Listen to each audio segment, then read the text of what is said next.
Amado, a paz do Senhor a todos. Amém. Hoje nós vamos para a segunda parte dos ensinamentos nos que diz respeito ao evangelismo. Falamos da primeira parte sobre o que é evangelismo. E o evangelho, a origem da palavra evangelho relacionado muito ao nascimento de Augusto César, um dos imperadores lá de Roma, que aí depois os cristãos começaram a usar a palavra evangelho para algo que era boas novas, boas notícias. Hoje a gente vai começarmos a segunda parte falando sobre o nosso alvo. Quando nós vamos evangelizar, nós precisamos ter um alvo. Pessoas que saem sem um alvo, pessoas saem sem finalidade de nada, faz por fazer. Mas quem evangeliza realmente tem que ter um alvo, tem que ter um planejamento ali, tem que ter um objetivo. Sem objetivo, as coisas ficam meio que bagunçadas.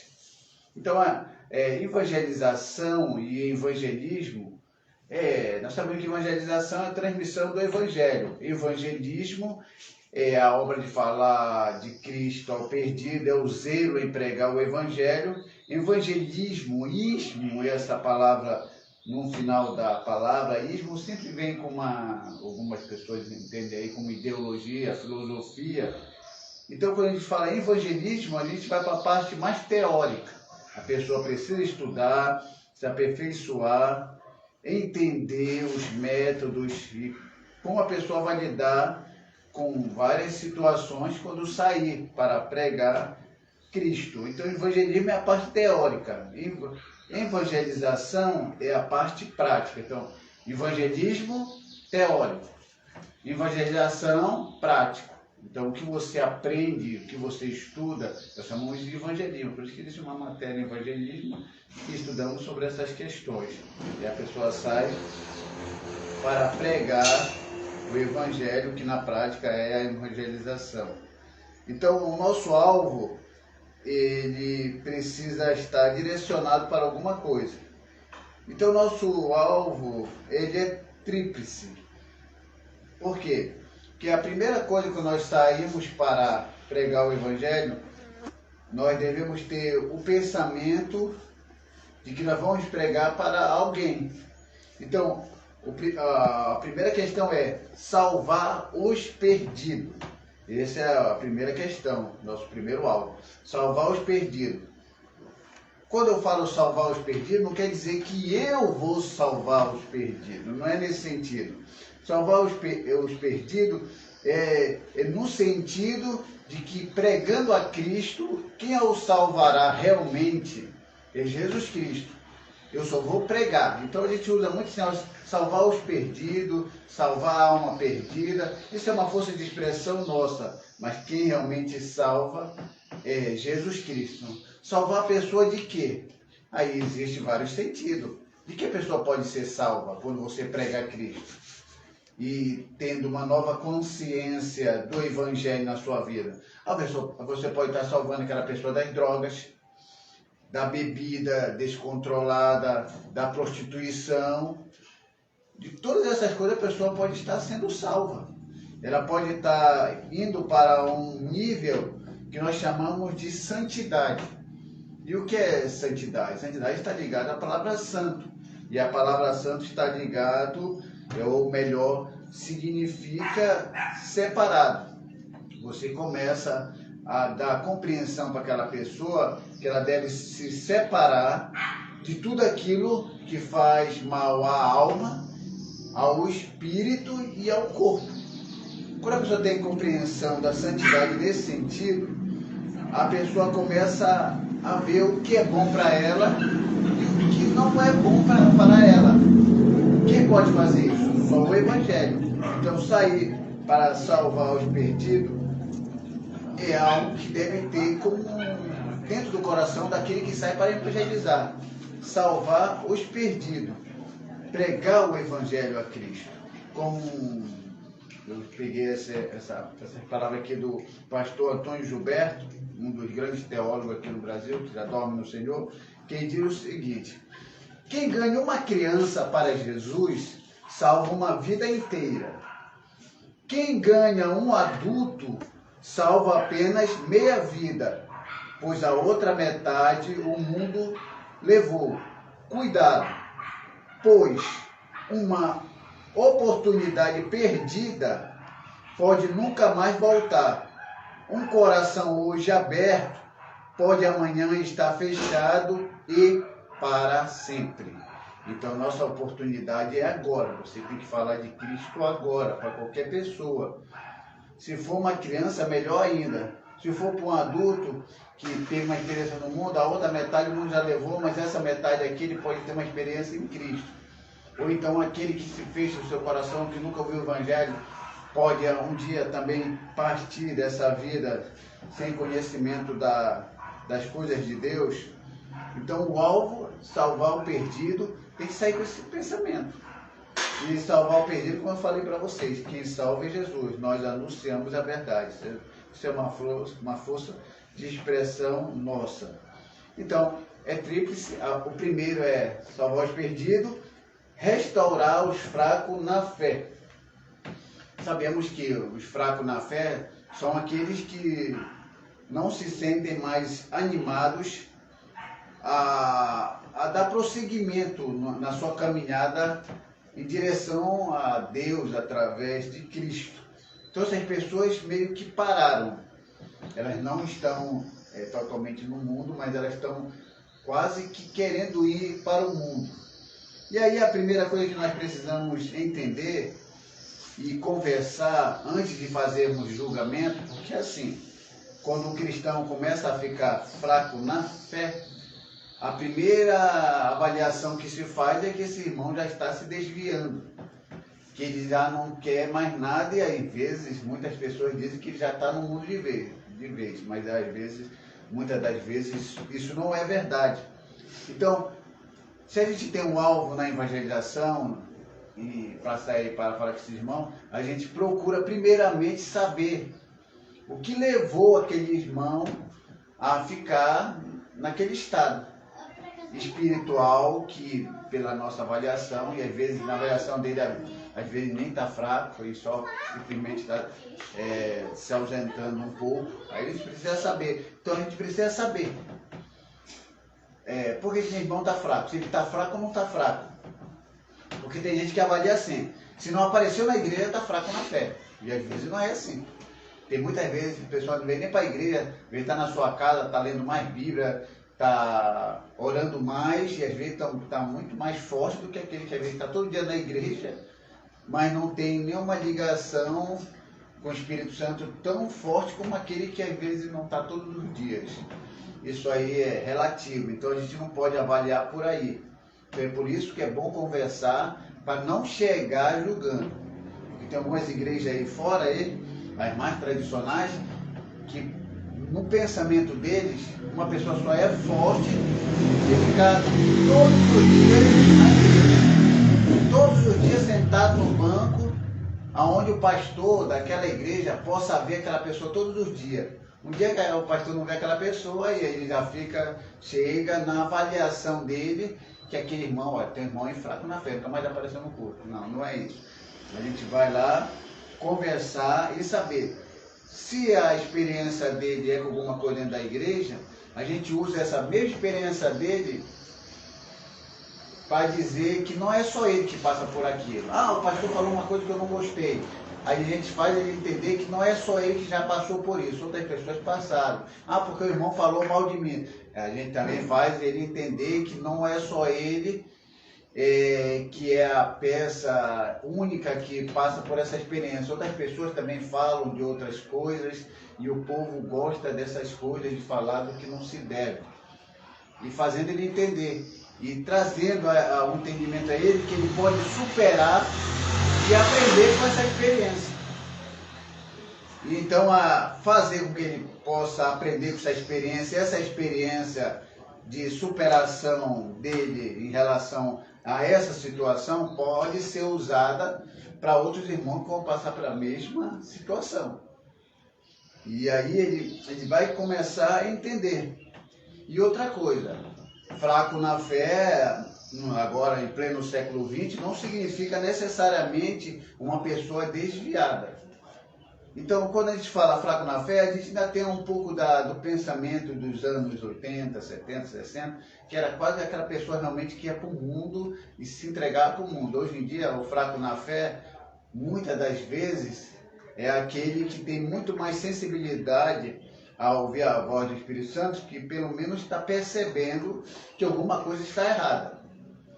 Aquele que não percebe mais nada e faz as coisas naturalmente e acha que aquilo é normal, esses aí que são realmente os propriamente ditos fracos na fé, porque eles já abandonaram a fé. Fraco na fé no sentido de avaliação externa, de que alguém ele não está seguindo mais aqueles padrões da igreja. Esse é um tipo de fraco na fé. E existe aquele fraco na fé realmente que não consegue mais ser sensível à voz do Espírito Santo. Ele erra e ele vai achando que isso é normal. Os púlpitos das igrejas do século XXI estão quase todos assim. A maioria dos pastores que sentam no púlpito, eles estão nessa situação de fracos na fé, mas sem sensibilidade do Espírito Santo. Eles vão pecar, adulterar e vão continuar sentando no púlpito tranquilamente, sem que nada aconteça. É por esse motivo que eu digo que esse lugar aqui, nós chamamos de púlpito, não é o Santíssimo Lugar. Se fosse o Santíssimo Lugar, todo mundo já tinha morrido aqui, porque lá no Antigo Testamento, o Santíssimo Lugar, o sumo sacerdote só entrava uma vez no ano, e se ele entrasse em pecado, ele morria. Tudo prova que ele era amarrava assim uma corda, às vezes na cintura ou na perna, sei lá, para ele entrar. Se ele morresse, ninguém podia entrar, tinha que puxar ele pela corda. Se aqui fosse realmente o Santíssimo Lugar, como todo mundo quer pegar esse lugar como um Santíssimo Lugar, imagina quantas pessoas iam morrer aqui em cima. Graças a Deus que esse véu foi rasgado. Salvou eles nos 45 do segundo tempo. Essa é a grande realidade. Então, os fracos na fé, nosso alvo é salvar os perdidos e também ir atrás restaurar os fracos na fé. E também o terceiro alvo é edificar crentes para o crescimento da igreja. Trazer os crentes para o crescimento da igreja significa pelo menos duas coisas que a pessoa tem que ter. Orar e estudar.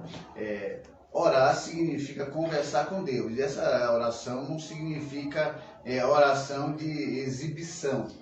Eu passei 3 horas orando, passei 1 hora orando, de joelho e tal. Aí começa a falar isso para todo mundo como se ele fosse mais espiritual do que o outro. Não, orar é ligação com Deus. É você estar ligado nele da sua forma. Você pode orar 1 minuto, você pode orar 2 minutos, você pode orar 1 hora. Depende da maneira como você se comunica com Deus. Não significa que você vai ficar mais fraco ou mais forte, a não ser qual é a sua intenção. Isso vai tudo da pessoa. Tem pessoa que acha que se orar meia hora é uma boa oração para ela. Ok. Se a pessoa acha que se orar 10 minutos para ele está bom, ok, isso aí vai do temperamento da pessoa. Não existe na Bíblia uma hora estipulada. Jesus orava muito. Quando os apóstolos ficavam lá dormindo, ele falou, vocês não ficaram nem 1 hora. Então ele orava muito. Mas isso não significa que daí se cria uma base fixa. Não, tem que ser agora. Só porque Jesus orou 1 hora, você tem que orar. Não, Jesus não falou e não colocou isso como uma regra. Ele disse que ele fazia isso. Quem quiser fazer, que faça. E outra coisa, estudar a Bíblia. Quem não estuda, quem não conhece, não pode ensinar. Infelizmente tem um monte de cabeça dura aí que quer ensinar a Bíblia sem conhecer a Bíblia. Quer ensinar a palavra de Deus sem conhecer a palavra de Deus. Aí começa a ensinar um monte de bobagem que a Bíblia não fala. E aí o que acontece? A maioria das pessoas que não estudam a Bíblia, que não gostam de estudar a Bíblia, eles têm uma saída para a sua afirmação de não estudo. Eles falam bem assim, Deus me revelou a palavra. Essa é uma das maiores enganações que existe nas igrejas evangélicas. Dizer que Deus me revelou a palavra. Isso é uma bobagem. Por que a pessoa fala isso, que Deus me revelou a palavra? É porque no entendimento dele, ele não estuda, ele não lê, ele já ouviu alguma coisa acerca do que ele vai ler, e ele tem uma mente, ele tem uma inteligência boa que dá para ele fazer as associações. Aí ele olha, abre aquela Bíblia lá, onde é que abriu. Isso aí não edifica ninguém. Às vezes o Espírito Santo ainda por misericórdia do povo que está ali.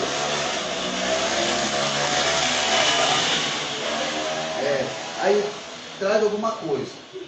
Aí fala assim, aí o pregador fala, Deus me revelou a palavra para esta noite. Essa é uma declaração de quem não estuda a palavra. Deus revela a palavra? Não revela a palavra. A palavra já está revelada. O que acontece? Existe o pré-bíblico e o pós-bíblico. O que aconteceu no pré-bíblico? Que Deus escolheu 40 autores, inspirou essas pessoas, revelou essa palavra. Depois que essa palavra já estava revelada entre esses autores, aí veio o canon, se encerrou ali a quantidade de pessoas que Deus revelou essa palavra. Aí depois não podia se acrescentar e nem tirar mais nada, que aí fechou o canon. Aí essa palavra chegou até nós, através de concílios, através de pessoas que organizaram isso, porque até então era falado de pai para filho. Como uma coisa que é falada de boca, podia ter adulteração. Então, para não adulterar a palavra, agora para trazer para a escrita. Aí se fechou o canon. E foi canonizado, não pode colocar nesse. Aí sim, aí no pós-bíblico nós já temos aqui a palavra. O que acontece? Quando você lê um texto e você tem uma compreensão, você estuda, isso não é revelação. Isso é uma iluminação do Espírito Santo que vem e te faz entender aquele texto. Isso é iluminação do Espírito Santo que te faz compreender aquele texto. Ele não está revelando aquilo que já está revelado. Isso é desculpa de quem não quer estudar. Veja que Deus revelou. Ah, veio quentinha do céu, isso é conversa fiada. Não veio quentinha do céu. Vai estudar. Você que está me assistindo aí, e você usa essa expressão, foi Deus que revelou, você não está sendo sincero. Você precisa estudar a palavra do Senhor, que é a palavra que o Senhor possa te iluminar e te fazer compreender aquele texto. Aí sim, esse texto venha para o povo de uma forma estruturada, de uma forma clara. Aí o povo entende. Que aí alguém fala, mas só que existe o dom de revelação. Não podemos misturar as coisas. Dom de revelação é uma coisa. Revelar a palavra é outra coisa bem diferente. Dom de revelação é o dom de revelação, que Deus usa os seus servos para falar a vontade de Deus ali em relação às revelações.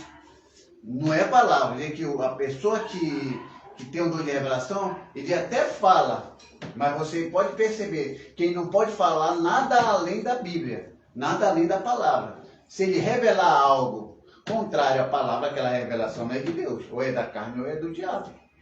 Então, até a revelação, as profecias, elas têm que ter como base a palavra do Senhor. Revelou, profetizou a palavra de Deus, não está concordando com aquilo, aí precisa se fazer uma avaliação. Então, revelação, dom de revelação é uma coisa. Agora, dizer que revelou a palavra é uma outra coisa que as pessoas estão confundindo com dom de revelação. Deus não vai revelar a palavra duas vezes, porque se Deus fosse revelar a palavra duas vezes, eu seria uma pessoa que seria candidata a colocar meu nome na Bíblia. Se Deus, toda vez que eu vou pregar, por eu ser um preguiçoso, e eu não estudo a palavra do Senhor, não me preparo, e eu digo que Deus está me revelando a palavra, tudo que eu falasse no culto deveria ser canonizado. Deveria ser separado, gravado, colocado e acrescentado na Bíblia. Porque se Deus está me revelando uma coisa e revelou isso aos 40 autores, que diferença faz? Tem gente, é por esse motivo que quando a gente começar a dar um estudo sobre a Bíblia, tem pessoas que acreditam que a mesma inspiração que ela tem aqui, por exemplo, eu estou sendo inspirado a dar essa aula. Tem gente que acredita que essa mesma inspiração que eu estou tendo aqui de dar aula é a mesma inspiração que os autores tiveram para escrever a Bíblia. Não é verdade. Não é verdade, porque aquela inspiração que veio ali sobre os autores não é uma inspiração como eu sou inspirado, porque às vezes aqui eu estou bem, estou mal. Não, quando veio de Deus mesmo, e eles escreveram que realmente veio de Deus. Não existe essa degradação como eles querem entender. Então, o Espírito Santo que usou lá, o que vai escrever a Bíblia, é o mesmo que está me usando? Sim. Mas a gente precisa saber a dispensação desse Espírito Santo e a missão que ele está fazendo ali, quando ele começou a falar. Então, o nosso alvo na evangelização é tríplice. Salvar os perdidos, restaurar os fracos, edificar crentes para o crescimento do corpo de Cristo. Quando eu falo corpo de Cristo, porque a pessoa tem uma compreensão errada. Aí para fazer o corpo de Cristo, as fotos são chatas. O corpo de Cristo não significa uma placa de igreja. Quando você evangeliza, para fazer crescer o corpo de Cristo, na edificação, é geral, é universal. Não existe aquela exclusividade aqui. Corpo de Cristo aqui é testemunho de Jeová, o corpo de Cristo aqui é Deus é amor, não, o corpo de Cristo aqui é Batista, Assembleia de Deus. Quem pensa assim são um bando de bobos, que não sabem de nada e simplesmente são alienados por uma organização, uma placa de igreja que limita aquilo que Deus deixou amplamente, universalmente para todos. Quem tenta limitar isso aí são os bobos, que realmente não entendem nada do Evangelho. Jesus nunca pregou placa de igreja, isso é uma bobagem. Jesus sempre apoiou e evangelizou e falou do reino de Deus para as prostitutas, para os publicanos, para os pecadores. Ele foi para o povo necessitado. Aí tinha um bando de outros saduceus e fariseus, doutores da lei, todos se achando os grandes conhecedores da verdade. Jesus olhou para ele, sepulcro caiado. Para mim também é exatamente isso. Base ministerial, quem se apoia nisso e não na palavra é um sepulcro caiado. Bonitinho, bem vestido, com posição social e religiosa, mas por dentro está podre. Eu estou fora disso. Isso não é evangelismo, isso não é evangelização, isso não é nada a não ser simplesmente algo mundano criado pelo homem. A base do evangelismo. Quando nós falamos